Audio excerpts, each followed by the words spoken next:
Welcome to the channel. My name is Matthias. Today we're going to talk about Excalibur issues 59 and 60, written by Scott Lobdell, and it's a great example of pretty bad writing from the 90s. The story itself is freaking cringeworthy at so many moments, but at the same time it's like so bad it's good. And very oddly, the villain to the story, he's actually very compelling and well written in contrast to how poorly written the heroes are. And you get a very odd B plot that sets up this new villain or character that you're never going to see again after this story.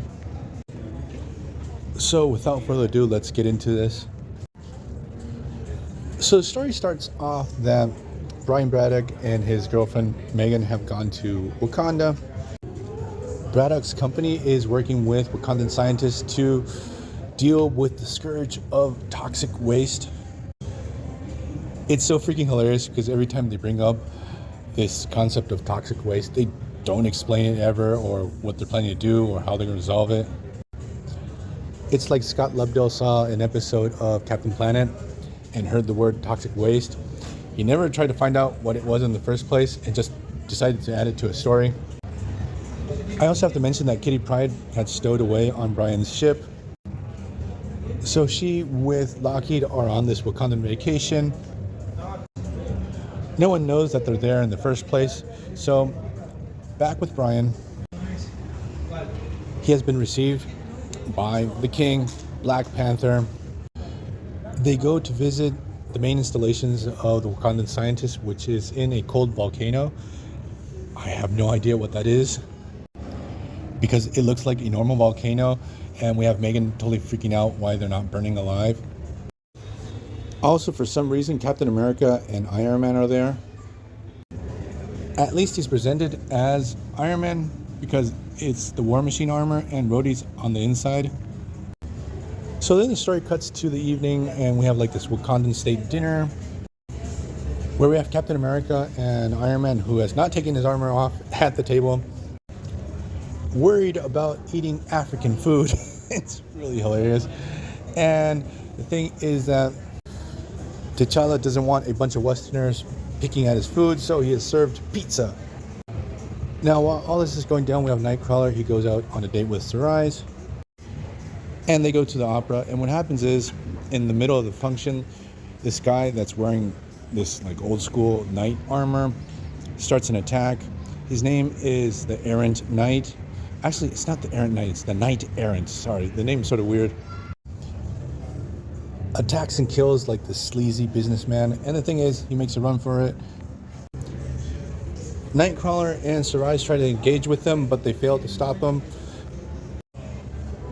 And we discover at the end of issue 60 is that the Knight Errant is this old guy living in a nursing home,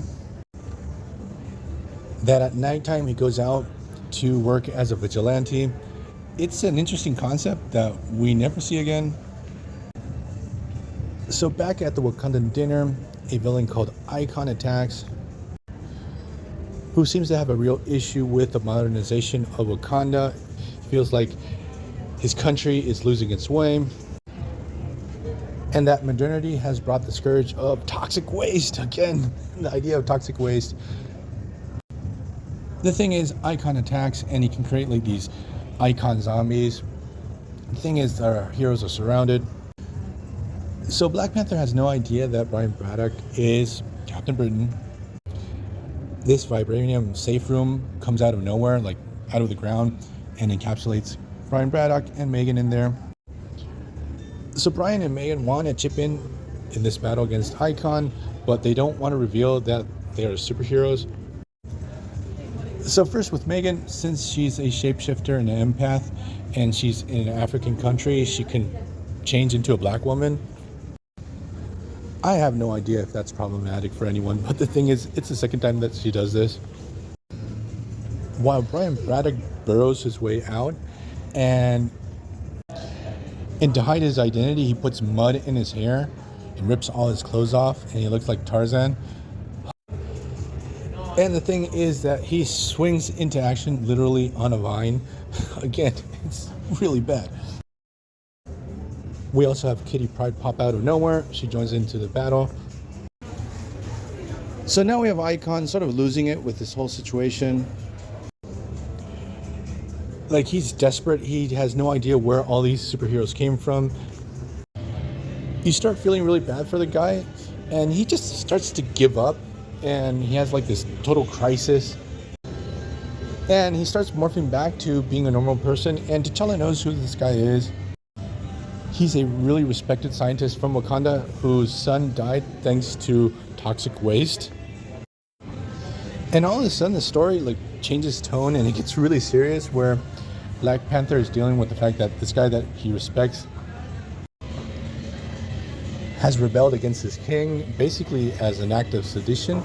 But the thing is, like, it's a weird turn for a really bad story to have a good ending to it. It's actually really interesting to see Black Panther as a character that has a great deal of empathy, especially empathy for one of his subjects that has gone through a terrible ordeal. So we're going to leave this video here. I hope you guys liked it. See you guys next time. Bye.